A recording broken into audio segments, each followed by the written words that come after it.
talking with the wrong girl. When are you picking up? I'm texting. A film by VERA VAUGHN. Kind of a film within a film within a film within multiple reality.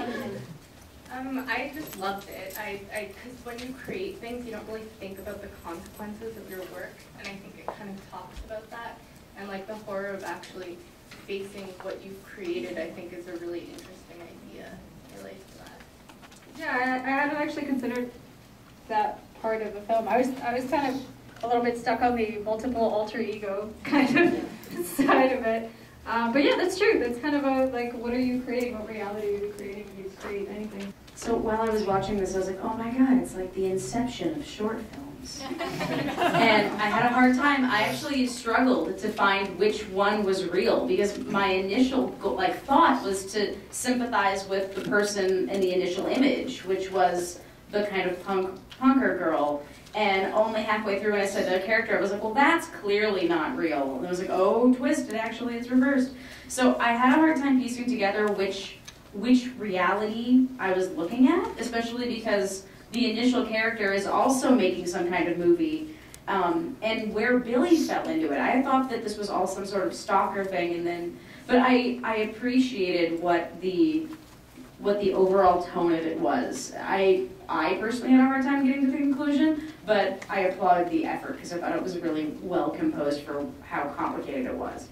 Yeah, they did. They managed to do a lot with a very short amount of time, I thought, and it was. But I thought they did it more successfully. You have a series of very tight shots through the whole film. It's almost all close-ups and it's almost all low light. And it's interesting that that was able to create a rhythm and a flow and a mood for the picture. And it looked like a very, very small set that they had, and yet by doing what they did, that really worked well. And I don't know if you've ever been to somebody's place where some people like their homes very dark, and I'm always like, turn some lights on. That's just me.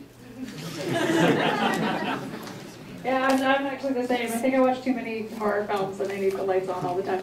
So I just want to say I really liked what they did with this film, how they pieced it together from the two different sides of it. My only question, and this is probably just movie magic, I guess, but I don't know what happened to the stairwell.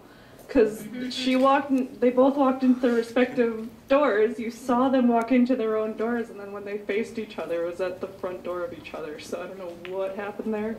I'm wondering if there's like... The doors were like meeting at reality. Were they? Yeah, there was no hallway. They were opening at the door, and they were both in, their apartments were bumped up against each other. No, when she walked out of the... when she walked out, she went down the stairs and saw the punk girl going inside a different door. Knocked on the door, she didn't answer, she went back into her own room. Yeah. But then when the two characters meet, the apartments have combined. It's like a wormhole. It's just one room. Yeah. Okay. Oh, one more comment. It makes a lot of sense. To be clear though, I liked it. Yeah. No, I was initially confused about it as well, but I kind of perceived it as like a wormhole situation. The crossing girl or... Wait, I just have a comment on that. I think it's just because they're not mirror images anymore and the mirrors are facing each other now. You know? They're not like... Oh. Does that make sense? Yeah, they're... That's reflective. We're discovering a lot of things in this session. That's good.